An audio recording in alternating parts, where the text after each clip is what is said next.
Hi friends, welcome back to my YouTube channel. So ಇವತ್ತಿನ ವಿಡಿಯೋದಲ್ಲಿ friends ನಿಮಗೆ top load washing ಮಿಷಿನಲ್ಲಿ ಯಾವುದೇ ಒಂದು ಎಲ್ ಜಿ ಆಗಿರಲಿ, ಸ್ಯಾಮ್ಸಂಗ್ ಇರಲಿ, ಬಾಷ್ ಆಗಿರಲಿ, ಯಾವುದೇ ಒಂದು ಬ್ರ್ಯಾಂಡಿಂದ ಆಗಿರಲಿ, ಸೊ ಟಾಪ್ ಲೋಡ್ ವಾಷಿಂಗ್ ಮಿಷಿನಲ್ಲಿ ಕ್ಲೀನ್ ಆಗ್ತಾಯಿಲ್ಲ ಅಂತ ಕಂಪ್ಲೇಂಟ್ ಬರುತ್ತೆ. ಸೊ ಅಂಥ ಟೈಮಲ್ಲಿ ಸೊ ನೀವು ಚೆಕ್ ಮಾಡ್ಕೋಬೇಕಾಗುತ್ತೆ ಫ್ರೆಂಡ್ಸ್, ಯಾಕೆ ಕ್ಲೀನ್ ಆಗ್ತಾಯಿಲ್ಲ ಅಂತ. ನೀವು ಒಳಗಡೆ ಲಿಂಟ್ ಫಿಲ್ಟರ್ ಇರುತ್ತೆ ಈ ಥರ. ಸೊ ಕೆಲವೊಂದು ಬ್ರ್ಯಾಂಡ್ಗಳಲ್ಲಿ ಬೇರೆ ಥರ ಇರುತ್ತೆ. ಸೊ ಇದನ್ನು ಎವ್ರಿ ವಾಶ್ ಆದ ನಂತರ ನೀವೇನ ಅಂದರೆ ಕ್ಲೀನ್ ಮಾಡ್ಕೋಬೇಕಾಗುತ್ತೆ ಫ್ರೆಂಡ್ಸ್. ಸೊ ಇದರಲ್ಲಿ ಏನು ನಿಮ್ಮ ಬಟ್ಟೆ ಕೊಳೆ ಎಲ್ಲ ಕಲೆಕ್ಟ್ ಮಾಡ್ಕೊಂಡಿರುತ್ತೆ ಈ ಲಿಂಟ್ ಫಿಲ್ಟರ್ನ.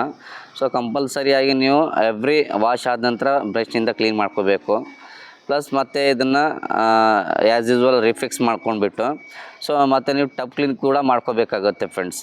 ಮಷಿನ್ ಟಬ್ ಕ್ಲೀನ್ ಮಾಡಿಲ್ಲ ಅಂದರೆ ಕೂಡ ನಿಮಗೆ ಕ್ಲೀನಿಂಗ್ ಬೆಟರ್ ಸಿಗೋಲ್ಲ. ಸೊ ಎವ್ರಿ 30 ವಾಶ್ ನೀವು ಮಾಡ್ತೀರಾ ಅಂದರೆ ಎವ್ರಿ 30 ವಾಶ್ಗೆ ನೀವು ಒಂದು ಡಿ-ಸ್ಕೇಲ್ ಪೌಡರ್ ಬರುತ್ತೆ, ಅದನ್ನು ಹಾಕ್ಕೊಂಡ್ಬಿಟ್ಟು ಕ್ಲೀನ್ ಮಾಡ್ಕೋಬೇಕಾಗತ್ತೆ friends. Machine tub clean descale ಹಾಕ್ಕೊಂಡ್ಬಿಟ್ಟು ಕ್ಲೀನಿಂಗ್ ಮಾಡೋದು ಗೊತ್ತಿಲ್ಲ ಅಂದರೆ ಸೊ ಡಿಸ್ಕ್ರಿಪ್ಷನಲ್ಲಿ ನಾನು ಲಿಂಕ್ ಕೊಟ್ಟಿರ್ತೀನಿ, ಚೆಕ್ಔಟ್ ಮಾಡ್ಕೊಳ್ಳಿ, ವಿಡಿಯೋನ ನೋಡ್ಕೊಂಡ್ಬಿಟ್ಟು ಕ್ಲೀನ್ ಮಾಡ್ಕೊಳ್ಳಿ. ಮತ್ತು ಹಾಗೆ ನೀವು ಡಿಟರ್ಜೆಂಟ್ ಕೂಡ ನೀವು ಪೌಡ್ರ್ ಯೂಸ್ ಮಾಡ್ತಿದ್ರೆ ಪೌಡ್ರನ್ನ ಅವಾಯ್ಡ್ ಮಾಡಿ ಫ್ರೆಂಡ್ಸ್.